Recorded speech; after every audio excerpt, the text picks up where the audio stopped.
আয়াতের বিষয়বস্তু হলো কিয়ামতের ময়দানে একদল মানুষের আমলনামা ডান হাতে দেওয়া হবে, আরেকদল মানুষের আমলনামা বাম হাতে দেওয়া হবে। ব্যাস, এটাই বিষয়বস্তু। ডান হাতে যাদের আমলনামা দেওয়া হবে তারা সৌভাগ্যবান, বাম হাতে যাদের আমলনামা দেওয়া হবে তারা হতভাগা। কিয়ামতের ময়দানটা কায়েম হবে মৃত্যুর পর, মৃত্যুর আগে না। সবাইকে মরতে হবে, এ কথা সত্য। মারা যাওয়ার পর লম্বা একটা সময় পর্যন্ত কবরের জগতে আমরা থাকতে হবে। এরপর কিয়ামতের ময়দান নামে একটা ময়দান আল্লাহ কায়েম করবেন, একটা মাঠ কায়েম করবেন। সেখানে আল্লাহ বিশ্বাস করে যারা, তারাও উপস্থিত হবে, যারা আল্লাহ বিশ্বাস করে না সব উপস্থিত হবে। মৃত্যু থেকে কেউ বাঁচবো না আমরা। যারা আল্লাহ বিশ্বাস করে তারাও এটা বিশ্বাস করে মৃত্যুবরণ করতেই হবে, যারা আল্লাহ বিশ্বাস করে না তারাও মৃত্যু বিশ্বাস করে। আল্লাহ রাব্বুল আলামিন আমাদেরকে যেহেতু মৃত্যু দিবেন, তো আমাদেরকে কেন পাঠাইলেন? যদি মরেই যাব আমরা, তো আসলাম কেন দুনিয়াতে? সূরা জারিয়াতের 56 নম্বর আয়াতে আল্লাহ বলেন, ওয়ামা খালাকতুল জিন্না ওয়াল ইনসা ইল্লা লিয়াবুদুন। মানুষ এবং জিনকে সৃষ্টি করেছি ইবাদত করার জন্য। তাহলে আমাদেরকে সৃষ্টির উদ্দেশ্য আমরা বুঝতে পারলাম, আমাদেরকে আল্লাহ বানাইছেন ইবাদত করার জন্য।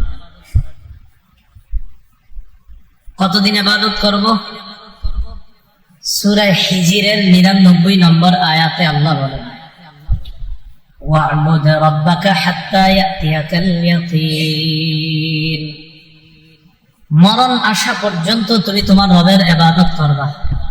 দুটি জিনিস শিখলাম। কেন বানাইলেন? ইবাদতের জন্য। কতদিন? মরণ পর্যন্ত। তাহলে আল্লাহ মরণ হয়ে যাবে আমাদের। সূরা আনকাবুতের 57 নম্বর আয়াতে আল্লাহ বলেন, কুল্লু নাফসিন যায়িকাতুল মাউত। নফস বলতে সকল আত্মা, সকল নফসের অধিকারী, সেটা মানুষ হোক, হাইওয়ান, জানোয়ার হোক, সবাই মৃত্যুর স্বাদ গ্রহণ করবে। এখন কথা, আমি চাঁদপুরের অধিবাসী, আমি যদি পালিয়ে চট্টগ্রাম চলে যাই, চট্টগ্রামের অধিবাসী, আমি যদি পালিয়ে রংপুর চলে যাই, তাহলে মৃত্যু থেকে বাঁচার কোনো রাস্তা আছে কিনা? সূরা আহজাবের 16 নম্বর আয়াতে আল্লাহ বলেন, কুল লা ইয়ানফা'কুমুল ফিরারু ইন ফারারতুম মিনাল মাউত।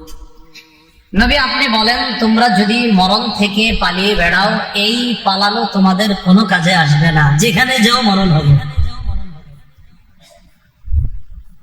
তাহলে মাবুদ, আমি যদি এমন একটা খাঁচার মধ্যে ঢুকি, যেই খাঁচায় কোনো পিঁপড়াও ঢুকতে পারবে না, সেখানে কি মৃত্যু আসবে? সূরা নিসার 78 নম্বর আয়াতে আল্লাহ বলেন, আইনামা তাকুনু ইউদরিকুমুল মাউতু ওয়ালাউ কুনতুম ফি বুরুজিন মুশাইয়াদা। তোমরা যেখানেই থাকো, মৃত্যু তোমাদেরকে পাকড়াও করবে। তোমরা যেখানেই থাকো, লোহার খাঁচায় থাকো অথবা কাছে ঘেরাও করা কোন ঘরের মধ্যে থাকো, যেখানে কেউ ঢুকতে পারবে না, মৃত্যু সেখানেও ঢুকবে, তোমাকে পাকড়াও করবে, তুমি মারা যাবে। সূরাতুল জুমুআর 8 নম্বর আয়াতে আল্লাহ বলেন, কুল ইন্নাল মাউতাল্লাযী তাফিরুনা মিনহু ফাইন্নাহু মুলাকীকুম সুম্মা তুরাদ্দুনা ইলা আলিমিল গায়ব। তোমরা যে মৃত্যু থেকে পালিয়ে বেড়াও, ফাইন্নাহু মুলাকীকুম, এই মৃত্যু তোমাদের সাথে সাক্ষাৎ করবে, মৃত্যু তোমাদের সাথে সাক্ষাৎ করবে। সূরা মুনাফিকুনের 11 নম্বর আয়াতে আল্লাহ বলেন, আমি আপনি আমরা যখন মৃত্যুবরণ করব, যখন মারা যাব অবস্থা, অনেকেই তখন আল্লাহকে ফরিয়াদ করে বলবে, লাউলা আখারতানি ইলা আজালিন করিব ফাসাদদাক ওয়া আকুম মিনাস সালিহিন। আল্লাহ আরেকটু সুযোগ যদি দিতেন তাহলে আমি ভালো কাজ করতাম, দান সদকা করতাম, নেককার মানুষদের অন্তর্ভুক্ত হতাম। আরেকটু সুযোগ যদি আপনি আমারে দিতেন মাওলা, আমি ভালো ভালো কাজ করতাম। তো সূরা মুনাফিকুনের 11 নম্বর আয়াতে আল্লাহ জবাব দিয়ে দেয়, ওয়ালাই ইউআখিরুল্লাহু নাফসান ইযা জাআ আজালুহা। মৃত্যু যখন এসে যাবে কিছুতেই আল্লাহ কাউকে আর সামান্য সময় আর সুযোগ দিবে না। যখন মৃত্যু এসে যাবে আর সুযোগ দিবে না। সূরা আরাফের 34 নম্বর আয়াত, সূরা ইউনূসের 49 নম্বর আয়াত, উভয় আয়াতের বক্তব্য, ইযা জাআ আজালুহুম লা ইস্তাখিরুনা সাআতাও ওয়া লা ইস্তাকদিমুন। মৃত্যু আসলে একটু আগেও হবে না, পরেও হবে না, যখন আসবে ঠিক তখনই হবে। বিশ্বাস করেন 5 মিনিট পরে আপনাদের মধ্যে, আমার মধ্যে, আমাদের মধ্যে যার মরণ আছে সত্যি 5 মিনিট পরে মারা যাবে। বিশ্বাস করেন মারা যাবে। যদি কারো মরণ থাকে 5 মিনিট পরে সে মারাই যাবে। আগেও হবে না, পরেও হবে না। এই আয়াতগুলা দ্বারা বুঝলাম আমাদের সকলকে মৃত্যুবরণ করতে হবে। তো পূর্ব থেকে আবার আসি, কেন বানাইছে? ইবাদতের জন্য। কতদিন? মরণ পর্যন্ত। মাবুদ মরণ কি হবে? আল্লাহ একাধিক আয়াত দিয়ে আমাদেরকে জবাব দিয়ে দিলেন, হ্যাঁ হবে। পালিয়ে বাঁচতে পারবে না, কোথাও খাঁচায় ঢুকলেও বাঁচতে পারবে না, মৃত্যু তোমার সাথে সাক্ষাৎ করবে, এটাই চূড়ান্ত ফয়সালা। মৃত্যু হয়ে যাওয়ার পর লম্বা একটা সময় আমরা কবরের জগতে থাকব। কবরের জগতে থাকার পর হাদিসের ভাষ্য অনুযায়ী 2টি, আর তাফসীরের কিতাব এবং হাদিস মিলাইলে 3টি ফু দিবে ইসরাফিল সিংহার মধ্যে। হাদিস ঘাটাঘাটি করলে 2টি, আর হাদিস তাফসীর সবগুলা মিলাইলে মোট 3টি ফু দিবে। প্রথম ফুয়ে পুরা পৃথিবী ধ্বংস হয়ে যাবে। প্রথম ফুয়ে পৃথিবী ধ্বংস, শেষ, সব শেষ। দ্বিতীয় ফু দেওয়ার পর কি হবে? আল্লাহ বলেন, ওয়ানুফিখা ফিস-সূরি ফাসা'iqa মান ফিস-সামাওয়াতি ওয়া মান ফিল আরদ ইল্লা মান শাআল্লাহ। সবাই বেহুশ হয়ে যাবে, সব বেহুশ, কারো হুশ থাকবে না। এমনকি নবী বলেন আমিও বেহুশ হব। হুশ ফিরে আসার পর আমি দেখবো মুসা নবী আরশের নিচে মুসা আলাইহিস সালাতু ওয়াস সালাম ঝুলে আছে। আমি দেখবো হুশ ফিরে আসার পর আমি দেখবো মুসা নবী আরশে ঝুলে আছে। নবীজি বলেন আমার জানা নাই মুসা নবী আমার আগেই সেখানে ঝুলছে নাকি মুসা নবী বেহুশই হয়নি, এটা আমার জানা নেই। একটা হলো হয়তো বেহুশ হয়েছে, হওয়ার পর তার হুশ আগে ফিরে আসছে। আরেকটা হলো নাকি তিনি বেহুশই হন নাই, এটা আমার জানা নাই। নবীজি বলেন এ হলো দ্বিতীয় ফু। সুম্মা নুফিখা ফীহি উখরা ফাইদা হুম কিয়ামুন ইয়ানজুরুন। তৃতীয় ফু দেওয়ার পর আমি আপনি আমরা সবাই উঠবো, কিয়ামতের ময়দানে দাঁড়াবো। রাসূলুল্লাহ সাল্লাল্লাহু আলাইহি সাল্লাম উঠবেন, আবু বকর, ওমর, ঈসা সব উঠবেন। কিয়ামতের ময়দানে আমি আপনি আমরা যখন উঠব তখন কি অবস্থা হবে আমার আপনার আমাদের সবার? সহিহ বুখারীর বর্ণনা 4712 নম্বর হাদিস। এই হাদিসের মধ্যে আসছে উতিয়া রাসূলুল্লাহ সাল্লাল্লাহু আলাইহি ওয়াসাল্লাম বিলাহমিন। রাসূলুল্লাহ সাল্লাল্লাহু আলাইহি সাল্লামকে গোশত দেওয়া হলো, গোশত খেতে দেওয়া হলো। ফারুফিয়া ইলাইহি যিরাহ, রানের অংশ নবীজিকে দেওয়া হলো, গোস্ত দেওয়া হলো, মানে গোস্তের যে রান, এই রানের অংশ নবীজিকে দেওয়া হলো। ওয়াকানাত তু'জিবুহু, রানের অংশের গোস্তটা নবীজি বেশি পছন্দ করতেন। ওই গোস্ত নবীজিকে দেওয়া হয়েছে। ফানাহাশা মিনহা নাহশাতান, আল্লাহ নবী এইভাবে দাঁত দিয়ে রান থেকে এইভাবে নিজেই টান দিয়ে নবীজি দাঁত মোবারক দিয়ে টেনে খাচ্ছেন। এইভাবে খাইতেছেন। কত সুন্দর দৃশ্য না? আমি আপনি যদি একদিন স্বপ্নে দেখতাম কেমনে খায় নবীজি।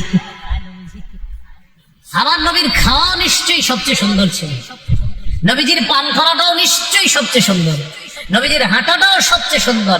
এমনকি এক হাদিসের মধ্যে আসছে, আবু মুসা রাদিয়াল্লাহু তাআলা আনহু বলেন, দাখালতু আলা রাসূলিল্লাহি সাল্লাল্লাহু আলাইহি ওয়াসাল্লাম, রাসূলুল্লাহ সাল্লাল্লাহু আলাইহি ওয়াসাল্লামের কাছে আমি প্রবেশ করলাম, এমন অবস্থায় যে নবীজি সাল্লাল্লাহু আলাইহি ওয়াসাল্লাম মেসওয়াক করছিলেন। ওয়া তারাফুস সিওয়াক আলা লিসানিহি, মেসওয়াকের এক অংশ নবীর জিহ্বার উপরে ছিল। আমি প্রবেশ করলাম।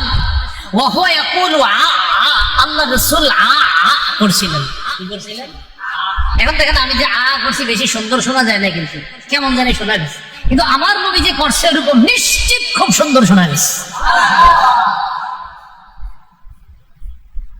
রাসূলুল্লাহ সাল্লাল্লাহু আলাইহি সাল্লাম এভাবে গোস্ত টান দিয়ে, দেখেন গোস্তটা টান দিয়ে এইভাবে হাড্ডিটা নিয়ে গোস্তের টুকরাটা এইভাবে হাতে রাখছে। তো এইভাবে হাতে রাখার পর রাসূলুল্লাহ সাল্লাল্লাহু আলাইহি সাল্লাম বলতেছেন, গোস্ত একটা মুখে দিয়ে বলতেছেন, আনা সাইয়্যিদুন নাস ইয়াউমাল কিয়ামাহ, আমি কিয়ামতের ময়দানে আদম সন্তান যারা হবে, মানুষ যারা, তাদের মাঝে আমি হব নেতা। কিয়ামতের ময়দানে আল্লাহ আমাকে নেতৃত্ব দান করবেন।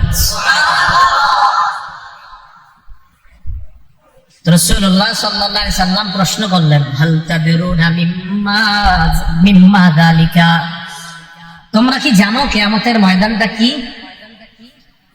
ইয়াজমাউল্লাহুল আউওয়ালিনা ওয়াল আখিরিন, ইয়াজমাউল্লাহুন নাসাল আউওয়ালিনা ওয়াল আখিরিনা ফি সাইদিন ওয়াহিদ। কিয়ামতের ময়দানে পূর্বাপর যত মানুষ আল্লাহ পাঠিয়েছেন, কিয়ামত পর্যন্ত যত মানুষ আল্লাহ পাঠাবেন, আগে যত মানুষ পাঠিয়েছেন, সব মানুষগুলাকে একটা মাঠের মধ্যে আল্লাহ উপস্থিত করবেন। সমস্ত মানুষগুলা কিয়ামতের ময়দানে উপস্থিত হওয়ার পর ইউসমিউহুমুদ দাঈ, একজন আহ্বানকারী তাদেরকে ডাক দিবেন। সব মানুষগুলাকে ডাক দেওয়ার পর, অন্য বর্ণনায় ডাক দেওয়ার পর এদিক সেদিক হবে না, সবাই তার ডাকে সাড়া দিবে। শুধু তাই নয়, দৃষ্টিশক্তি ভয়ে থরথর করে কাঁপতে থাকবে, অবস্থা বড় ভয়ঙ্কর হবে। শামসু, নবীজি বলেন সূর্যটা কাছাকাছি চলে আসবে, উত্তাপ হবে, তাপ, প্রচুর তাপ। ফায়াবলুগুন নাসা মিনাল হাম্মি ওয়াল কারাব, এমন অবস্থা হবে মানুষ ভয়ঙ্কর পেরেশানির মধ্যে পড়বে, চিন্তার মধ্যে পড়বে, কষ্টের মধ্যে পড়বে। মা লা ইউতিকুন, এত কষ্ট, যে কষ্ট মানুষ সহ্য করার ক্ষমতাও থাকবে না। সব মানুষগুলা কিয়ামতের ময়দানে ভয়ঙ্কর পরিস্থিতির মধ্যে যখন পড়বে, পড়ার পর ওয়ালা ইয়াতাহাম্মালুনা, ধৈর্য করার মতো শক্তি সামর্থ্য থাকবে না, ধৈর্য ধারণ করতেও পারবে না। হাদিসের মধ্যে দুইটা বিষয়, এক নাম্বার নবী বললেন ভয়ঙ্কর ওই পরিস্থিতি গ্রহণ করার শক্তিও তাদের নাই, আবার এটা যে তারা ধৈর্য ধারণ করে মোকাবেলা করবে সেই ক্ষমতাও তাদের নাই। এক নাম্বার পরিস্থিতি, এটা যে গ্রহণ করব এই শক্তিও নাই। আরেকটা, গ্রহণ যেহেতু করতেই হবে, ধৈর্য ধারণ করার ক্ষমতাও নেই। প্রথম কথা, গ্রহণ করারই ক্ষমতা নেই, কিন্তু গ্রহণ করতেই হবে, পরিস্থিতি গ্রহণ করতে হবে। তো করার পর আবার ধৈর্য ধারণের ক্ষমতাও নাই, কি করবে তখন? তো অন্য বর্ণনা আসছে, মানুষের শরীর থেকে ঘাম পড়তে থাকবে, গাম পড়তে পড়তে কারো পায়ের এই পরিমাণ, কারো এর বুখারীর বর্ণনা, কারো হাঁটু পরিমাণ, কারো কোমর পরিমাণ, কারো আবার এমন অবস্থা হবে নাকটা কান এই অংশটুকু একবার ঘামের নিচে যায় আবার ওঠে। হাদিস দ্বারা বোঝা যায় যার যেই পরিমাণ অপরাধ ওই পরিমাণ ঘাম। এটার মধ্যে যখন তারা পড়বে, এক দল আরেক দলকে বলবে, এই তোমরা কি দেখতেছো না কি ভয়ঙ্কর পরিস্থিতির মধ্যে আমরা আছি, এখন কি করা? এক দল আরেক দলকে বলবে, ইতু আদামা, তোমরা তোমাদের আব্বা আদমের কাছে যাও। ফায়াতুনা আদম, সবাই আদম নবীর কাছে যাবে। যাওয়ার পর বলবে, আনতা আবুনা আদম, আপনি আমাদের আব্বা আদম, আপনি হলেন আল্লাহর সর্বপ্রথম সৃষ্টি। যেই মানুষের মধ্যে আল্লাহ আপনাকে সর্বপ্রথম মানুষ হিসাবে সৃষ্টি করেছেন, আপনি হলেন সেই আদম। শুধু তাই নয়, দুনিয়ার মধ্যে আপনি আল্লাহর সর্বপ্রথম নবী, আবার সর্বপ্রথম মানুষ, আবার আপনি আমাদের সবার পিতা। আলা তারা ইলা মা নাহনু ফীহি, আব্বা আপনি কি আমাদেরকে দেখছেন না? আপনার সন্তান আমরা কত বিপদের মধ্যে আছি। সন্তানরা বলবে, আব্বা আমরা যে কি বিপদে আছি আপনি দেখতেছেন না? আলা তানজুরু, আব্বা আপনি কি দেখেন না? প্রথমে বলবে, আলামা আলা তারা ইলা মা নাহনু ফীহি, আব্বা আপনি কি আমাদেরকে দেখছেন না আমরা কি বিপদের মধ্যে আছি? এই কথা আদম নবীরে বলার পর তারা বলবে, ইশফা লানা রাব্বা, আব্বা আপনি আপনার রবের কাছে সুপারিশ করেন, আল্লাহ যেন আমাদেরকে এই ভয়ঙ্কর পরিস্থিতি থেকে হেফাজত করে কিয়ামতের ময়দানে বিচারের পাল্লা কায়েম করে দেয়। ফয়সালা একটা হওয়ার, যা হওয়ার হবে, এই পরিস্থিতি আর সহ্য করতে পারি না। আব্বা আল্লাহকে বলেন বিচারের পাল্লা কায়েম করতে, বিচার হওয়ার পর যা হবার হবে বিচার করতে বলেন, এই পরিস্থিতি আর সহ্য করতে পারতেছে না। এটা কিন্তু বিচার হওয়ার আগের অবস্থা, বিচারের পাল্লা তখন কায়েম করে। তো এই অবস্থা যখন হবে, হওয়ার পর আব্বাজান আদম সব শুনবে, শোনার পর তাদেরকে বলবে, ইন্না রাব্বী قد غضب اليوم غضبا لم يغضب قبله مثلا ولن يغضب بعده مثلا। সন্তানদেরকে বলবে, সন্তান আজকে আমার রব এত রাগান্বিত হয়েছে, এর আগে আল্লাহ এত রাগ কখনো হয় নাই, আর আজকের পরে এত রাগ কখনো আল্লাহ হবেও না। আদম নবী বলবে, আজকে আমার রব এত রাগান্বিত, এত রাগ করছে, আজকের আগে এত রাগ আল্লাহ কখনো করেননি, আর আজকের পরে এত রাগ কখনো হবেন না। মনে করেন আজকের দিনটা যে বললো আমগো হুজুর আজকে যে রাগ করছে, এর আগে কোনোদিন এরকম রাগ করে নাই, তাহলে রাগটা কেমন? পরে করবেন কিনা এটা তো আমরা জানি না, কিন্তু নবী আদম বললেন, আল্লাহ আজকের আগে এমন রাগ কখনো হয় নাই, আর আজকের পরেও এত রাগ আল্লাহ কখনো হবে না। অতএব তোমরা বুঝে নাও আল্লাহ আজকে কতটা রাগান্বিত। প্রতিদিন এই কথাগুলো একবার চিন্তা করেন, একবার প্রতিদিন চিন্তা আনেন যে আমার আল্লাহ কিয়ামতের ময়দানে এত রাগ করবে, এর আগে এরকম রাগ হয় নাই, এর পরেও এত রাগ করে নাই, তাহলে রাগটা কেমন না জানি। এই কথা বলার পর আদম নবী বলবে, আল্লাহ পাক রব্বুল আলামিন আমারে কত বৈশিষ্ট্য দান করেছেন। মানুষই আদম নবীকে বলবে, খালাকাকাল্লাহু বিয়াদি, আল্লাহ আপনাকে আপন কুদরতি হাতে বানিয়েছে। ওয়া নাফাখা ফীকা মির রূহি, আল্লাহ আপনার ভিতরে রূহ ঢেলে দিয়েছে। ওয়া আমারাল মালাইকা ফাসজাদু লাকা, অথবা ফাসজাদা লাকাল মালাইকা, আল্লাহ ফেরেশতাদেরকে বলছে, নূরের তৈরি ফেরেশতারা আপনি মাটির তৈরি আদমকে আল্লাহ ফেরেশতা দিয়ে সিজদা করেছে। আব্বা একটু আল্লাহর কাছে সুপারিশ করেন না, আপনি তো অনেক দামি। আদম নবী বলবে, রব এত রাগ, আজকের আগে এরকম রাগ হয় নাই, আজকের পর এরকম রাগ হবেও না। তো আব্বা কি করবো আমরা? আদম নবী কয়, শোনো, আল্লাহ আমাকে বলেছিলেন আমি যেন ওই গাছের ফল না খাই। নাহানি আনিশ শাজারা, আমাকে আল্লাহ নিষেধ করেছিলেন ওই গাছের ফল খাইতে। ফাসাইতুহু, এই হুকুম পালনে আমার থেকে একটু অন্যরকম হয়ে গিয়েছে। আমি অনুবাদ যা করি ঠিক এটাই মনে রাখবেন। আল্লাহ আমাকে নিষেধ করেছেন এই গাছের ফল খাইতে, আমার থেকে এই নিষেধাজ্ঞার বিষয়টা একটু অন্যরকম হয়ে গিয়েছে। নবীদের শানে অনুবাদ এইভাবেই করা, আমার থেকে একটু অন্যরকম হয়ে গিয়েছে। সাবধান, অন্য কোন শব্দ নবীদের শানে না বলা, যেটা বেয়াদবি হয়েছে। হ্যাঁ, আল্লাহ নবীদের শানে যা বলার বলবে, কিন্তু আমি আপনি বলতে পারি না। আদম নবী এটা বলার পর আদম নবী কয়, আল্লাহ যদি আজকে আমারে বলে তুমি কেন ওই দিন ওই নিষেধাজ্ঞা করার পরেও ফলটা খাইলা, আমি কি বলবো আমি জানি না। নাফসি নাফসি, আমি নিজের চিন্তায় আছি। আদম নবী বলতেছে আমি নিজের চিন্তায় আছি। ইযহাবু ইলা গায়রি ইযহাবু ইলা নূহ, আমি ছাড়া তোমরা অন্য কারো কাছে যাও, তোমরা নূহ নবীর কাছে যাও। ফায়াতুনা নূহা, সব মানুষগুলা নূহ নবীর কাছে যাবে। যাওয়ার পর নূহ নবীকে বলবে আনতা আউয়ালুর রুসুলি ইলা আহলিল আরদ, দুনিয়ার মধ্যে মানুষের কাছে আল্লাহর পক্ষ থেকে আপনি হলেন সর্বপ্রথম রসুল। রসুল বুঝেননি? শরীয়ত যার মাধ্যমে সর্বপ্রথম শুরু হয়, এর মানে হুকুম আহকাম।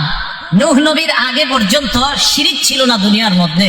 শিরিক যখন শুরু হলো তখন শরীয়তের প্রয়োজন দেখা দিল, বিধি নিষেধের প্রয়োজন দেখা দিল।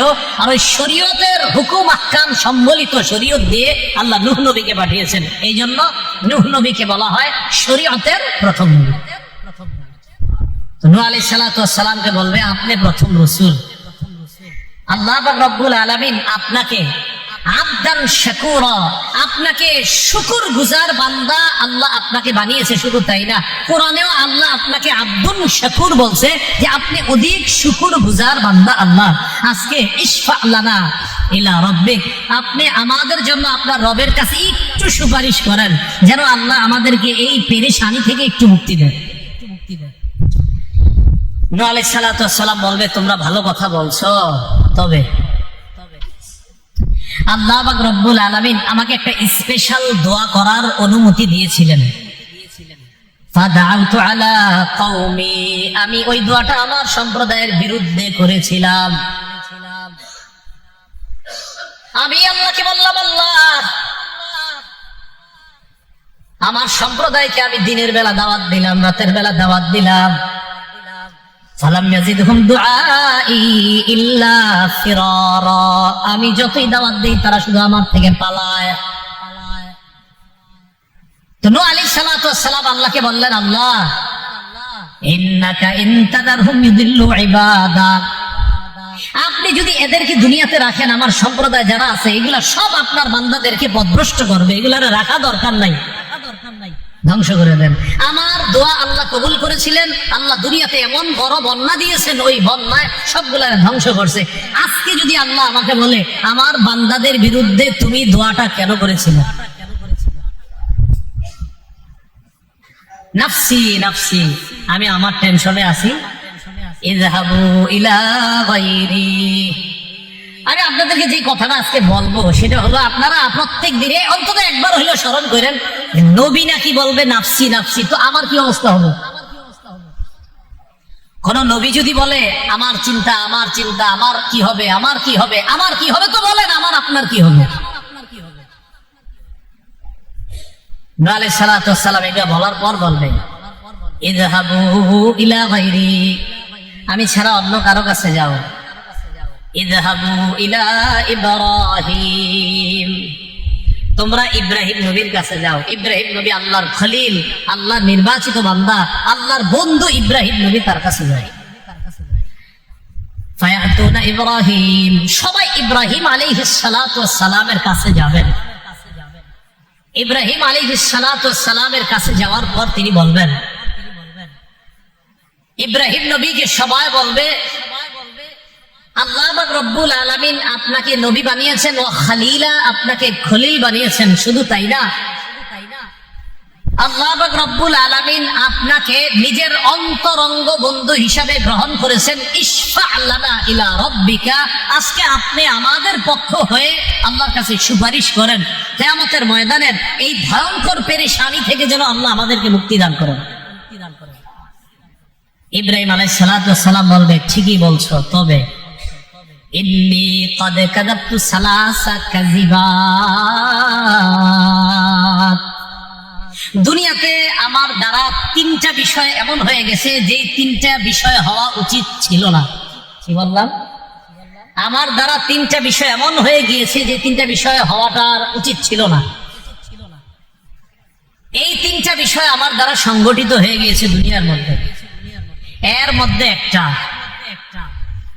আমাকে আমার জাতি বলেছিল মেলায় যাওয়ার জন্য, আমি তাদেরকে বলেছিলাম ইন্নী সাকিম, আমি অসুস্থ, আমি মেলায় যেতে পারবো না। কিন্তু আমি সেদিন অসুস্থ ছিলাম না। মুফাসসিরিনে কেরাম বলেন ইব্রাহিম নবীর এই বলাটা একদম ঠিক ছিল, কারণ ওই অসুস্থ দ্বারা উদ্দেশ্য মানসিক অসুস্থ, শারীরিক অসুস্থ না। আপনাকে কেউ শিরিক করতে বললো আর আপনি বললেন না ভাই আমি অসুস্থ। অসুস্থ মানে যে আমি মানসিক ভাবে পেরেশানিতে আছি, কিভাবে শিরিক করি আমি? তাহলে মানসিক পেরেশানি এটা একটা অসুস্থতা। কিন্তু ইব্রাহিম নবীর কাছে মনে হবে যে আমি এটা ওই দিন বলাটা ঠিক হয়নি। এটা ইব্রাহিম নবীর বক্তব্য। মুফাসসিরিনে কেরাম বলেন নবীরা যেগুলা বলতেছে সব ঠিক ছিল বলাটা, কিন্তু নবীদের কাছে মনে হবে না আমাদের এটা ঠিক হয়নি। কথাটা কি বুঝে আসছে? তো ইব্রাহিম আলাইহিস সালাতু ওয়াস সালাম এই কথাটা বলেছিলেন। আরেকটা কি? কয় মেলা থেকে জনগণ আসছে, আসার পর আমাকে ডাকছে, ডাকার পর জনগণ আমারে বলছে মান ফাআলা হাযা বিআলিহাতিনা ইয়া ইব্রাহিম, আমাদের এই খোদাদের সাথে এই কাজটা কে করলো? না, মান ফাআলা হাযা বিআলিহাতিনা ইন্নাহু লামিনাজ জালিমিন, এই কাজ আমাদের খোদাদের সাথে, আমাদের উপাস্যদের সাথে, আমরা যাদের ইবাদত করি এগুলা যারা করেছে তারা জালেম। তো জনগণ বলতেছে কে করতে পারে?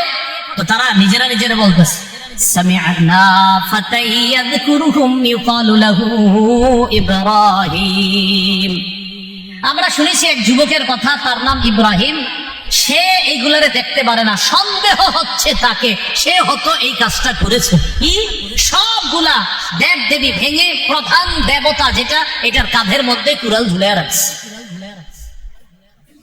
তো সবাই বলা বলি করতে লাগলো, এক কাজ করো, ইব্রাহিমকে ডাকো, ফাতু বিহি আলা আয়ুনিন নাস লাআল্লাহুম ইয়াশহাদুন, উপস্থিত করো, জনগণ যেন দেখতে পায় আমরা কি বিচার করি ইব্রাহিমের সাথে, এটা যেন সবাই দেখতে পায়, ভবিষ্যতে যেন সবাই সতর্ক হয়ে যায়। তো ইব্রাহিম নবীর আনছে, আনার পর ইব্রাহিম আলাইহিস সালাতু ওয়াস সালামকে তারা প্রশ্ন করতেছে আনতা ফাআলতা হাযা বিআলিহাতিনা ইয়া ইব্রাহিম, ইব্রাহিম তুমি কি এই কাজ করেছো আমাদের এই দেবতাগুলোর সাথে?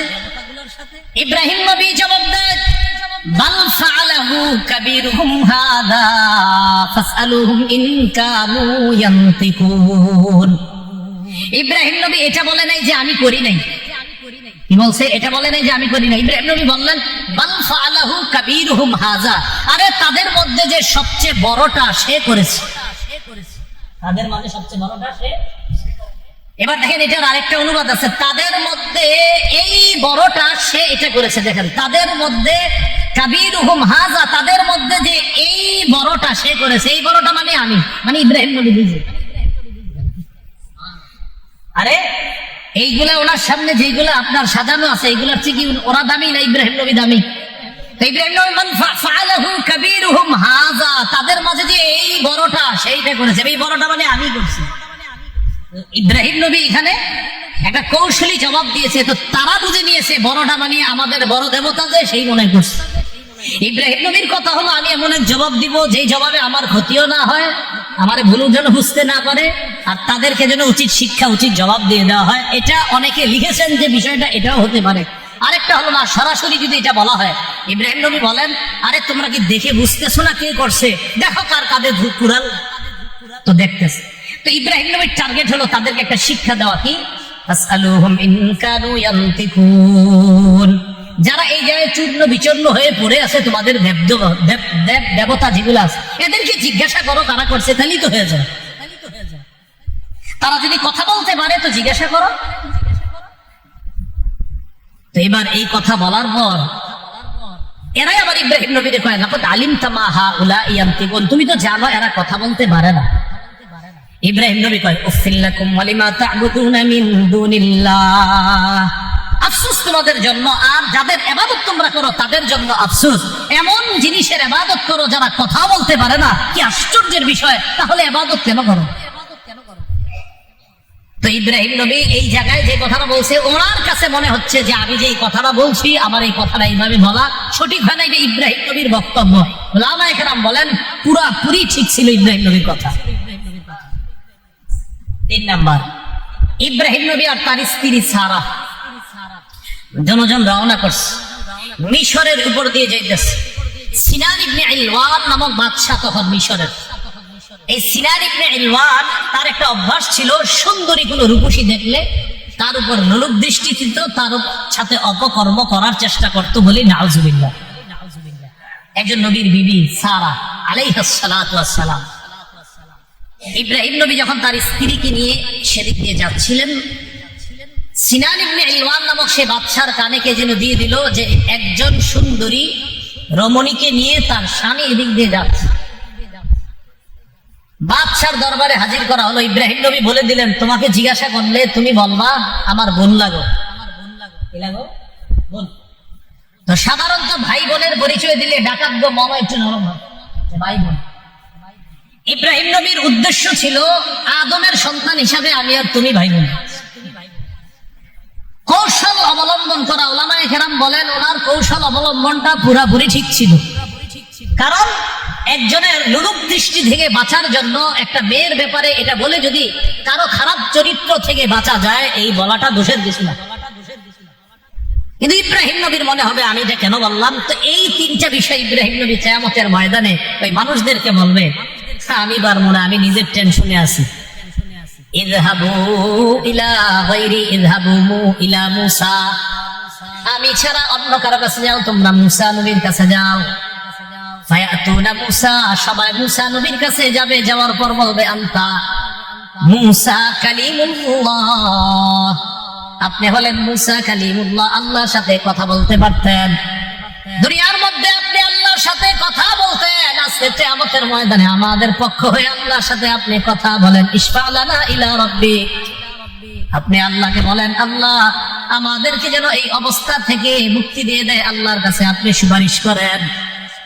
মূসা নবী জবাব দিবে, তোমাদের বক্তব্য ঠিক আছে, কিন্তু দুনিয়ার মধ্যে এমন একজন মানুষকে আমি হত্যা করেছিলাম, ও মার বিকতলি, যাকে হত্যা করার জন্য আমাকে আদেশ করা হয় নাই, আমি তাকে একটু টাচ করেছিলাম, লোকটা মারা গেছে। আল্লাহ কোরআনে বলেন ফাওয়াকাযাহু মূসা ফাকাদা আলাইহি, মূসা নবী একজন এটা ঘুষি দিয়েছিল, মরে গেছে।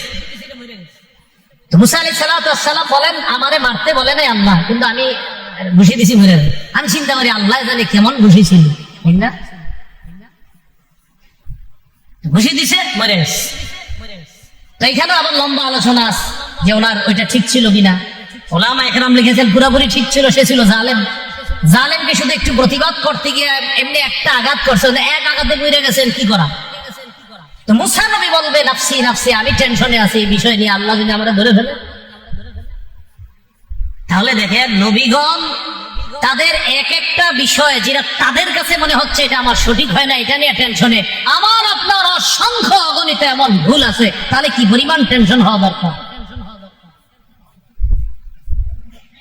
মূসা নবী বলবে ইযহাবু ইলা গায়রি ইযহাবু ইলা ঈসা, আমি ছাড়া অন্য কারো কাছে যাও, তোমরা ঈসা নবীর কাছে যাও।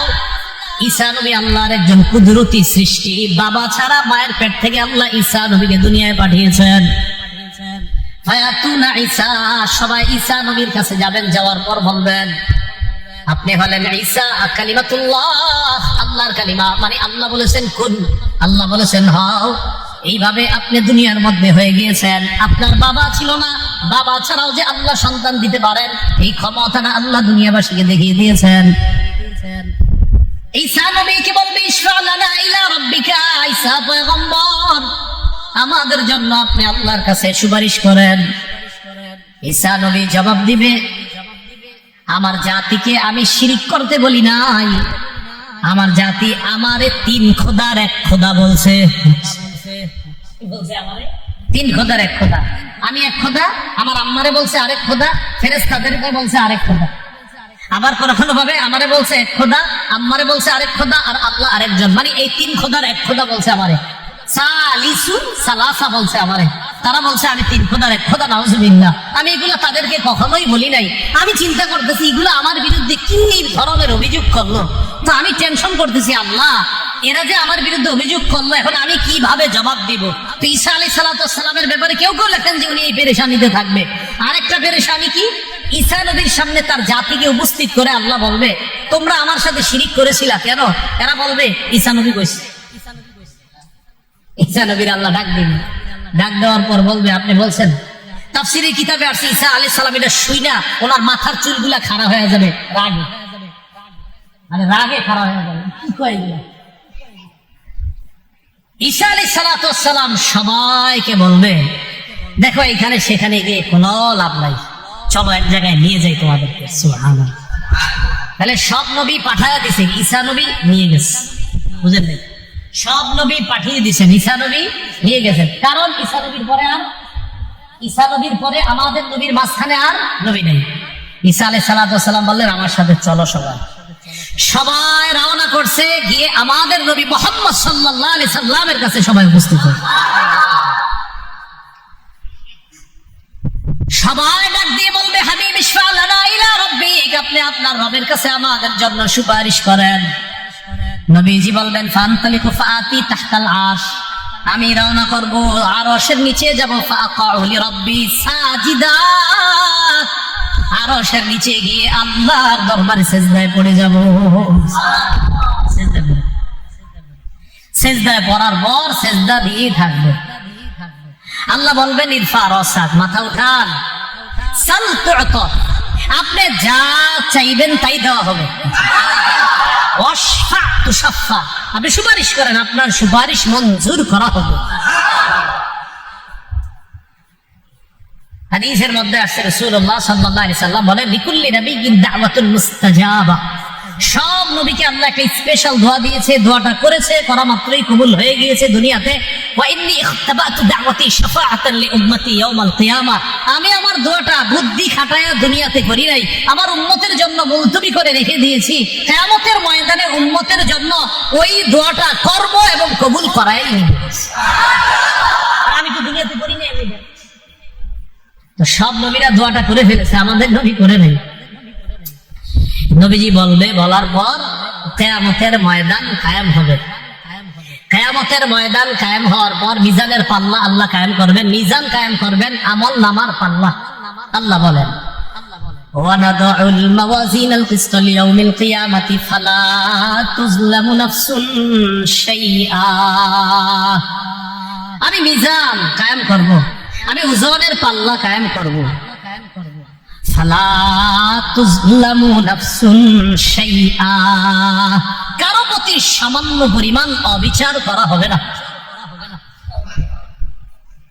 মিজানের পাল্লা কায়েম হবে, কিয়ামতের ময়দান কায়েম হওয়ার পর কিয়ামতের ময়দানে আমার আপনার ভালো আমল খারাপ আমলের 4 ধরনের সাক্ষী হবে। জোরে বলেন কয় ধরনের?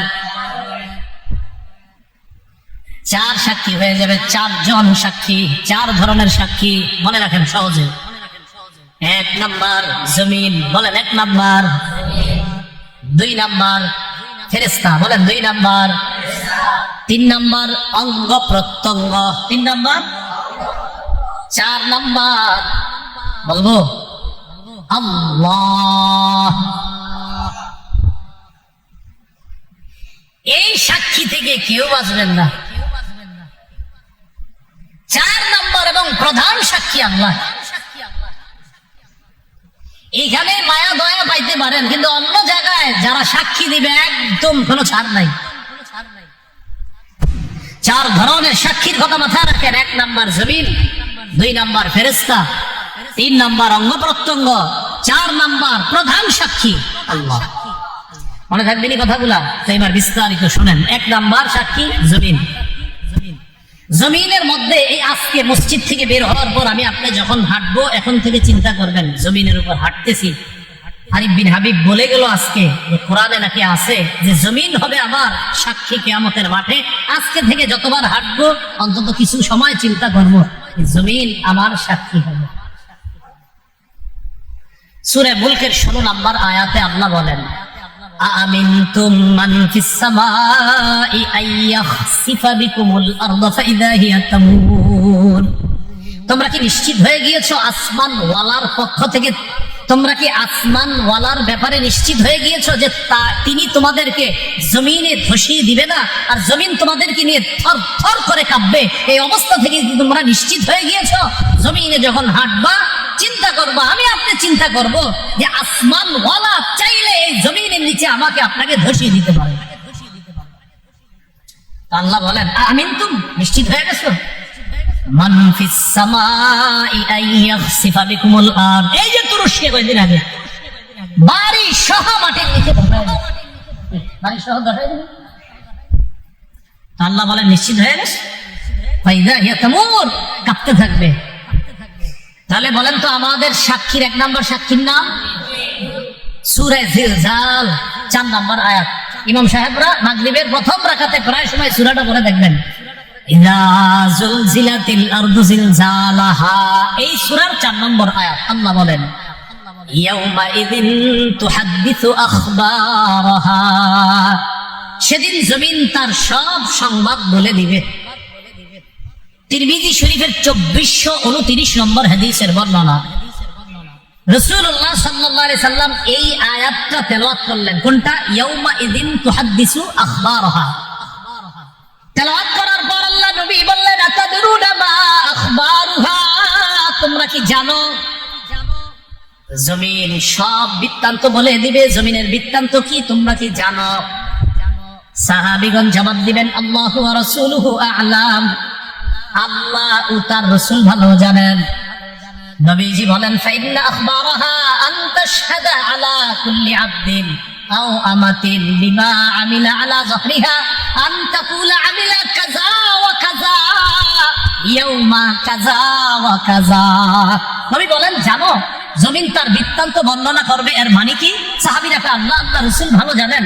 নবীজি বলেন, কিয়ামতের ময়দানে জমিন আল্লাহর কাছে প্রত্যেক বান্দা বান্দির বিরুদ্ধে সাক্ষী দিয়ে বলবে, আল্লাহ অমুকে অমুকে ওই দিন অমুক সময় এতটার সময় এই এই কাজগুলো করেছে, আমি জমিন তার বিরুদ্ধে তোমার কাছে সাক্ষী দিলাম। টাইম সহ, দিন সহ, সময় সহ, স্থান সহ সব বলুন। জমিন দিয়ে যখন হাঁটেন, হেঁটে হেঁটে যখন আপনি কোথাও অশ্লীল কিছু দেখার জন্য যান, আপনি মাথায় একটু আনবেন যে এই জমিন বলবে অমুক বাজারে অতটা সময় তুমি অশ্লীল জিনিসগুলা দেখেছিলা। জমিন আল্লাহকে বলবে, আল্লাহ এই বান্দা বাড়ি তার চাঁদপুর অমুক জায়গায় অমুক সময়ে অমুক স্থানে আমি জমিনের উপর দাঁড়ায়া দাঁড়ায়া সে এই এই অশ্লীল কর্মগুলা দেখছে, আমি তোমার কাছে তার বিরুদ্ধে সাক্ষী দিলাম। এ হলো 1 নম্বর সাক্ষী জমিন। 2 নম্বর সাক্ষী ফেরেশতা। সূরা ইনফিতারের 10 থেকে 14 নম্বর আয়াতে আল্লাহ বলেন, ইন্না আলাইকুম লাহাফিজিনা কিরামান কাতিবিনা ইয়ালামুনা মা তাফআলুন ইন্নাল আবরারা লাফি নাঈমিন ওয়া ইন্নাল ফুজ্জারা লাফি জাহিম। নিশ্চয়ই তোমাদের সাথে আছে হাফিজিন, সংরক্ষণকারী ফেরেশতাগণ, যত্নবান ফেরেশতাগণ, যারা তোমাদের সব কিছুকে সংরক্ষণ করবে। তারা কিরামান কাতিবিন, সম্মানিত লেখকগণ, ইয়ালামুনা মা তাফআলুন, এই তোমরা যা করো তারা তা জানে, তোমরা যা করো তারা তা জানে। আজকে থেকে আমার আপনার দ্বিতীয় চিন্তা, প্রথম চিন্তা কি? জমিন। দ্বিতীয় চিন্তা আমি আপনি করা যে আমার সাথে ফেরেশতারা আছে, আমি এখন মিথ্যা বলতেছি, ছি ছি, আমার এই মিথ্যাটা ফেরেশতারা দেখতেছে, লিখতেছে। বলেন, ফেরেশতারা আমার মিথ্যাটা বলেন দেখতেছে, শুনতেছে, লিখতেছে। তাহলে দ্বিতীয় চিন্তা আমাদের যে আমার সাথে ফেরেশতারা আছে, আমি যে তার সাথে মিথ্যা বলতেছি, ছি, ফেরেশতারা দেখতেছে, আমার মিথ্যাটা শুনতেছে, আবার লিখে ফেলতেছে। তো আল্লাহ বলেন, এটা করো না, ইন্নাল আবরারা লাফি নাঈমিন ওয়া ইন্নাল ফুজ্জারা লাফি জাহিম। নিশ্চয়ই পুণ্যবানরা থাকবে নিয়ামতের মধ্যে, খারাপ মানুষরা থাকবে জাহান্নামের মধ্যে, জাহিমের মধ্যে। নাঈম মানে পরিপূর্ণ নিয়ামতে পরিপূর্ণ জান্নাতের মধ্যে, জাহিম ভয়ঙ্কর এক স্থান হবে। জাহিম প্রজ্বলিত আগুন জ্বলবে, বিভিন্ন ধরনের শাস্তি থাকবে। এই জাহান্নামের মধ্যে থাকবে পাপাচাররা। আল্লাহ আমাদেরকে হেফাজত করেন। এখন ফেরেশতারা আমল নামা লেখার পর আমল নামাটা জমা হবে, ঠিক তো? আচ্ছা, আমল নামা যে জমা করবে, এখন কথা হলো আল্লাহ আমি তো মাঝে মাঝে চুপি চুপি কিছু খারাপ কাজ করি, আবার মাঝে মাঝে একদম চুপি চুপি, কেউ দেখে না। কথার কথা সূরা যুখরুফের ৮০ নম্বর আয়াতে আল্লাহ বলেন, এই তোমরা যারা মনে করছো চুপি চুপি কিছু দেখি না, তো তোমরা শোনো। আল্লাহ বলেন, আম ইয়াহসাবুনা আন্না লা নাসমাউ সিররাহুম ওয়া নাজওয়াহুম। তারা কি মনে করে আন্না লা নাসমাউ সিররাহুম, যে আমি তাদের গোপন বিষয়গুলো জানি না, ওয়া নাজওয়াহুম তাদের কানা ঘুষা জানি না। এই দুইজন কানে কানে বলতেছি না, এখন আমরা দুইজনকে কানে কানে বললাম, আল্লাহ কয় এটাও জানি। সুবহানাল্লাহ। এটাও আমার দিকে তাকান, এই যে কথা বলতেছি, আল্লাহ কয় এটাও শুনি। সুবহানাল্লাহ, সুবহানাল্লাহ। আল্লাহ কয় এটাও শুনি। এখন জিহ্বা বন্ধ, মনে মনে আল্লাহরে স্মরণ করছে, মনে মনে, জিহ্বাও নারী নাই, মুখও খুলি নাই। আল্লাহ কয় এটাও শুনি। কোথায় যাবেন? ভাই কেমন আছেন? আল্লাহ কয় শুনছি। ভাই কেমন আছেন? আল্লাহ কয় শুনছি। চুপচাপ বন্ধ। এভাবে ইশারা করলাম, আপনি আমার ইশারা বুঝছেন না? বুঝি না আমরা ইশারায়, আপনি ইশারা বুঝে ফেলেন। আল্লাহ কয় এটাও বুঝছি। আল্লাহ রব্বুল আলামিন সূরা যুখরুফের ৮০ নম্বর আয়াতে বলেন, আম ইয়াহসাবুনা আন্না লা নাসমাউ সিররাহুম ওয়া নাজওয়াহুম। তারা কি মনে করে আমি তাদের গোপন কথা আর তাদের কানাকানি কানা ঘুষা কথা এগুলা শুনি না? বালা ওয়া রাসূলুনা লাদাইহিম ইয়াকতুবুন। আল্লাহ বলেন তাদের গোপন কথা, কানাকানি কথা সব শুনি। শুধু তাই নয়, আমার ফেরেশতা লেখকগণ যারা আছে তাদের সব কিছু লিপিবদ্ধ করে নেয়, সব লিখে ফেলে। এবার লেখার পর আমল নামা জমা হয়েছে, একসাথে আমল নামা হয়েছে। হওয়ার পর কি হবে? কিয়ামতের ময়দানে আমি আপনি দাঁড়ায় রয়েছি। সূরা বনী ইসরাঈলের 13-14 নম্বর আয়াতে আল্লাহ বলেন, ইকরা কিতাবাক, নাও নাও আমল নামা পড়ো। আল্লাহ বলেন, ওয়া নুখরিজু লাহু ইয়াওমাল কিয়ামাতি কিতাবান ইয়ালকাহু মানশুরা। আমি কিয়ামতের ময়দানে তার আমল নামাটা খুলবো, উন্মোচন করব, এরপর তাকে দিয়ে বলবো, নাও তুমি পড়ো, আজকে তোমার আমল নামার হিসাবের জন্য তুমি নিজেই যথেষ্ট। এখন আমল নামা পড়লেন, পড়লে কি হবে জানেন? তো যখন নাকি পাপাচার বান্দা তার আমল নামা দেখবে, তার অবস্থা হবে ভয়ঙ্কর। সূরা কাহফের 49 নম্বর আয়াতে আল্লাহ বলেন, ওই ব্যক্তি বলবে, মা লিহাদাল কিতাবি লা ইউগাদিরু সগীরাতান ওয়ালা কাবীরাতান ইল্লা আহসাহা। আমল নামা দেখে বলবে, আমল নামা এটা আবার কেমন আমল নামা? লা ইউগাদিরু সগীরাতান ওয়ালা কাবীরা, ছোট বড় কিচ্ছুই তো ছাড়ে নাই। আরে আমি দুনিয়াতে পানির নিচে ডুব দিয়ে কি করলাম, এটাও দি লেখা, সব দি লেখা। ইল্লা আহসাহা, সব আল্লাহ সেখানে জমা করে রেখেছেন। ওয়া ওয়াজাদু মা আমিলু হাদিরা, সব আমল নামা যা করছে সে সব দেখতে পাবে। তো দেখার পর বেঈমানরা যখন দেখবে তার আমল নামাটা, তার কি অবস্থা হবে? সূরা নাবার 40 নম্বর আয়াতে আল্লাহ বলেন, ইয়াউমা ইয়ানজুরুল মার'উ মা কদ্দামাত ইয়াদা। মানুষ তার আমল নামাগুলো দেখবে, দেখার পর ওয়ায়াকুলুল কাফির, কাফের বলবে, ইয়া লাইতানি কুনতু তুরাবা। কাফের তার আমল নামা দেখে বলবে, হায় আমি যদি মাটি হয়ে যাইতাম। কি হয়ে যাইতাম?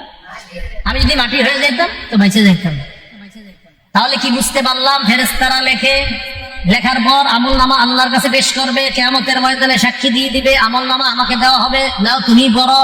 আমি আপনি পড়বো, দেখা বলবো, সর্বনাশ, ছোট বড় সবই তো লেখা। পাপাচার সহ বেঈমান যারা আছে তারা যদি দেখে, দেখার পর বলবে সর্বনাশ, আমি যদি মাটি হয়ে যেতাম, এই কথা বলবে আমলনামা দেখা। এখন আল্লাহ পাক রব্বুল আলামিন বলেন চূড়ান্ত ভাবে, ওই যে সূরা হাক্কর যে আয়াত শুরুতে তেলাওয়াত করলাম, ফাআম্মা মান উতিয়া কিতাবাহু বিয়ামিনি, যার আমলনামা তার ডান হাতে দেওয়া হবে, ফায়াকুলু হাউমুকরাউ কিতাবিয়া, আমলনামা ডান হাতে দেওয়া হওয়ার পর ওই ব্যক্তি তার আত্মীয় স্বজনের কাছে যাবে, অন্যান্য জান্নাতীদেরকে নিয়ে বলবে, এই নাও নাও আমার আমলনামাটা পড়ে দেখো, কত সুন্দর আমলনামা আল্লাহ আমার ডান হাতে দিচ্ছে। পরীক্ষা পাশ করার পর আপনারা দৌড়ে কি করেন? যা করেন সেখানেও তা করবেন। সুবহানাল্লাহ। ইন্নী যানানতু আন্নী মুলাকিন হিসাবিয়া, আমি বিশ্বাস করেছিলাম আমার এই আমলনামার সাথে আমি সাক্ষাৎ করব, আমার এই হিসাবের সাক্ষাৎ আমাকে করতে হবে, এটা আমি বিশ্বাস করেছিলাম। বলেন হিসাব যে হবে বিশ্বাস আছে সবার? ফাহুয়া ফি ঈশাতির রাদিয়া, আল্লাহ বলেন আমার বান্দার আমলনামা যেহেতু ডান হাতে, বাস সে সুখের, নিয়ামতের, সুখের, আনন্দিত হওয়ার জান্নাতের মধ্যে সে থাকবে। ফি জান্নাতিন, ফি জান্নাতিন। আল্লাহ পাক রব্বুল আলামিন বলেন উমুকরাউ কিতাবিয়া, যে তোমরা আমার আমলনামা পড়ো, ইন্নী যানানতু আন্নী মুলাকিন হিসাবিয়া ফাহুয়া ফি ঈশাতির রাদিয়া, সে নিয়ামতে পরিপূর্ণ সন্তুষ্টজনক জীবন যাপন করার জন্য সে জান্নাতে থাকবে। জান্নাতে যখন থাকবে, থাকার পর আপনি তো বস বৈশা রয়েছেন, জান্নাতে যাবেন মানেই তো বস, আসলেই বস। তো ওখানে যাওয়ার পরে তো আর আপনার কোনো টেনশন নেই, কোনো মতে খালি একবার যান, তাহলেই বুঝবেন। তো গেলেন, যাওয়ার পর আল্লাহ বলে হযরতের ফল খাইতে মন চেয়েছে, ফল পারতে হবে না, না না না, ফল খাইতে মন চেয়েছে হযরতের, ফল তার মুখের কাছে এসে যাবে।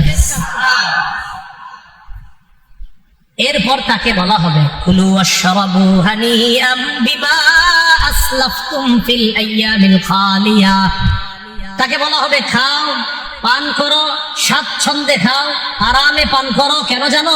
দুনিয়াতে কষ্ট করে ভালো ভালো আমল করেছিলা, ফজরের নামাজে শীতের মধ্যে ল্যাপ তোষক ছেড়ে মসজিদে গিয়েছিলা, রাতের অন্ধকারে গিয়েছিলা, হ্যাঁ হ্যাঁ তুমি কষ্ট করেছিলা, তো আজকে আমি আল্লাহ তোমাকে শান্তি দিব না, তো কাকে শান্তি দেব? থাকো যেমনি মন চায় চলো। এবার ওয়াম্মা মান উতিয়া কিতাবাহু বিশিমালি, যার আমলনামা বাম হাতে দেওয়া হবে। আল্লাহ হেফাজত করেন, আল্লাহ আমাকে হেফাজত করেন, আমাদের সবাইকে হেফাজত করেন। আপনারা মাঝে মাঝে এত প্রশংসা করেন, টেনশনে পড়ে যায় কি হবে কিয়ামতের মাঠে।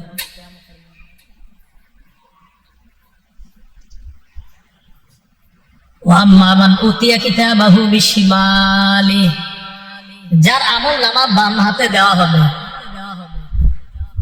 ফায়াকুলু ইয়া লাইতানি লাম উতা কিতাবিয়া, ওই ব্যক্তি বলবে আমার আমলনামা যদি আমাকে দেওয়া না হইত, ওয়ালাম আদরি মা হিসাবিয়া, আমি যদি আমার হিসাব না জানতাম, ইয়া লাইতাহা কানাতিল কাদিয়া, মৃত্যুই যদি আবার শেষ ফয়সালা হয়ে যেত, আমি মরতাম আর শেষ হয়ে যেতাম, এরকম যদি হইতো। মা আগনা আন্নি মালিয়া, আমার কত সম্পদ ছিল, আজকে সম্পদ কোনোই কাজে আসলো না। হালাকা আন্নি সুলতানিয়া, আমার রাজত্ব আজকে সব গেছে, আমার কথায় কত মানুষ উঠতো বসতো, আজকে কোথায় গেল সব। খুজুহু ফাগুল্লু, আল্লাহর পক্ষ থেকে বলা হবে তাকে ধরো, ফাগুল্লু বাঁধো, ধরো বাঁধো, বেরি পড়ো। সুম্মাল জাহিমা সাল্লু, এরপর জাহান্নামে প্রবেশ করাও। সুম্মা ফি সিলসিলাতিন যারউহা ৭০ যিরাআন ফাসলুকু, শিকলে বাঁধো, শিকলে লম্বা হবে ৭০ গজ। এক বর্ণনা নাকের ভিতর দিয়ে শিকলটা নিয়ে পিছনের রাস্তা দিয়ে এনে এইভাবে শিকল দিয়ে বাঁধা হবে। এইভাবে শিকলে বেঁধে আল্লাহ বলবে ধাক্কা মেরে জাহান্নামে ফেলে দে। আমার আপনার আমলনামা কিয়ামতের ময়দানে অবশ্যই যেন ডান হাতে হয়, অবশ্যই যেন ডান হাতে হয়। প্রত্যেক দিন চিন্তা করবো, তাহলে আমাদের দ্বিতীয় চিন্তা, প্রথম চিন্তা ছিল আমরা জমিনের উপর হাঁটবো, জমিন আমার সাক্ষী হবে। 2 নাম্বার কিরামান কাতিবিন আমার সাক্ষী হবে, ফেরেশতা আমার সাক্ষী হবে। সাক্ষীর পর আমলনামা পেশ করবে, আমলনামা আমার ডান হাতে আসতে পারে, আল্লাহ না করেন বাম হাতে এসে গেলে আমি শেষ। 3 নাম্বার সাক্ষী মনে আসেনি? অঙ্গ প্রত্যঙ্গ। সূরা ইয়াসিনের 66-67 নম্বর আয়াতে আল্লাহ বলেন, ওয়ালাউ নাশাউ লাতামাসনা আলা আ'য়ুনিহিম, আমি যদি তাদের চোখের পাওয়ারকে লোপ করে দিতাম, চোখ যদি এইভাবে মুছে দিতাম, চোখের পাওয়ার যদি না দিতাম, ফাস্তাবাকুস সিরাত ফাআন্না ইউবসিরুন, এরা চলতে চাইতো, কিভাবে এরা পথ চলতো আমি যদি চোখের পাওয়ার না দিতাম? মানে বান্দা, আমি তোমার চোখের পাওয়ার না দিলে তুমি কিভাবে চলতে পারতাম? আর জোরে বলেন পারতাম? কিভাবে হারাম জিনিসের দিকে তাকাও। আমি চোখ না দিলে তুমি চলতে পারত না, আমি চোখ না দিলে তোমরা চলতে পারত না, স্বীকার করলা, তো তোমরা হারাম জিনিসের দিকে তাকাও কিনা? ওয়ালাউ নাশাউ লামাসাতনাহুম আলা মাকানাতিহিম ফামাসতাতাউ মুদিয়্যান ওয়ালা ইয়ারজিউন, আমি যদি স্ব স্থানে তাদের চেহারা বিকৃত করে দিতাম, সামনেও যেতে পারতো না, পিছনেও আসতে পারতো না, এদের কি অবস্থা হতো? কিয়ামতের ময়দানে আল্লাহ সূরা ইয়াসিনের 65 নম্বর আয়াতে আল্লাহ বলেন, এদেরকে জিজ্ঞাসা করার পর এরা বলবে, আল্লাহ না, আমি তো খারাপ কাজ করি নাই। অনেকে বলতে পারে, আল্লাহ বলেন, আল-ইয়াওমা নাখতিমু আলা আফওয়াহিহিম, মুখের মধ্যে মোহরের দিয়ে মুখ বন্ধ, ওয়া তুকাল্লিমুনা আইদিহিম, হাত কথা বলবে, ওয়া তাশহাদু আরজুলুহুম, পা সাক্ষী দিয়ে দিবে, বিমা কানু ইয়াকসিবুন, আল্লাহ এই হাত দিয়ে সে সুদের টাকা প্রচুর হাত দিয়েছে, আমি পা সাক্ষী দিয়ে দিলাম। আমি মাসাজিদা 20-21 নম্বর আয়াতে আল্লাহ বলেন, হাত্তা ইযা মা জাউহা শাহিদা আলাইহিম সামউহুম ওয়া আবসারুহুম ওয়া জুলুদুহুম বিমা কানু ইয়ামালুন, এরা যখন জাহান্নামের কাছে আসবে, শাহিদা আলাইহিম সামউহুম, তাদের বিরুদ্ধে সাক্ষী দিবে তাদের কান, ওয়া আবসারুহুম, তাদের চোখ, ওয়া জুলুদুহুম, তাদের চামড়া। আমি এই জায়গায় টেনশনে পড়ছি, চোখ সাক্ষী দিবে বুঝলাম, কান সাক্ষী দিবে, চামড়াও নাকি সাক্ষী দিবে? আরে কে বলেন না? এখন চামড়া সাক্ষী দেওয়ার পর ওই চামড়াওয়ালা চামড়াকে বলবে, যখন চামড়া সাক্ষী দিবে তখন চামড়াকে তারা বলবে, ওয়াকালু লিজুলুদিহিম লিমা শাহিদতুম আলাইনা, চামড়াকে বলবে, ও চামড়া, তুমিও সাক্ষী দিলা আমার বিরুদ্ধে। চামড়াকে বলবো, চামড়া, তুমিও সাক্ষী দিলা, তুমি কেমনে সাক্ষী দিলা? তুমি কি কথা বলতে পারো? চামড়া জবাব দিবে, আনতাকাল্লাহুল্লাযী আনতাকা কুল্লা শাই, যে আল্লাহ সব কিছুকে কথা বলাইতে পারেন, ওই আল্লাহ আমি চামড়াকে কথা বলার শক্তি দান করেছেন। আনতাকাল্লাহুল্লাযী আনতাকা কুল্লা শাই, যে আল্লাহ সব কিছুকে, যে আল্লাহ অনেক কিছু অন্যদেরকে বাক শক্তি দিতে পারেন, সে আল্লাহ আমাকেও বাক শক্তি দিতে পারেন। যে আল্লাহ কানকে কথা বলার ক্ষমতা দিয়েছে, চোখকে কথা বলার ক্ষমতা দিয়েছে, ওই আল্লাহ আমি চামড়াকেও কথা বলার ক্ষমতা দিয়েছে। তাহলে একটু ভাবেন তো, এখন আসেন আমি আর আপনি ভাবি, আমার চামড়া কেমন যেন এটাও আমার আপন না, আমার চোখ কেমন যেন এটাও আমার আপন না, আমার কানে দেখেন আমার, বলেন তো সবাই, আমার কান কোথায় আপনার? হ্যাঁ, যদি আমলনামা ডান হাতে হয় তা ঠিক আছে, এটা সব আপনার। যদি বাম হাতে হয় তো তা আপনার হলো না, সব আপনার বিরুদ্ধে চলে গেল। কান আপনার বিরুদ্ধে গেল, চোখ আপনার বিরুদ্ধে গেল, চামড়া আপনার বিরুদ্ধে গেল, অথচ সব আমার। আল্লাহ হেফাজত করেন।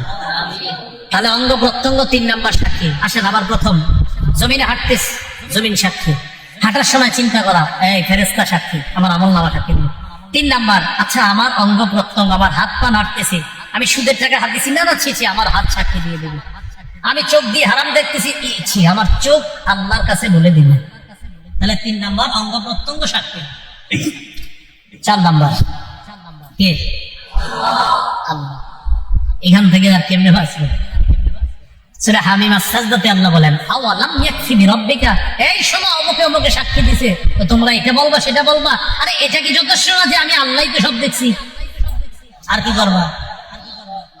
আওয়ালাম ইয়াকফি বিরাব্বিক, তোমার রবের জন্য কি এতটুকু যথেষ্ট না? আল্লাহু আলা কুল্লি শাইইন শাহিদ, আরে আমি আল্লাহই তো সব দেখছি, আর কি তুমি অস্বীকার করবে?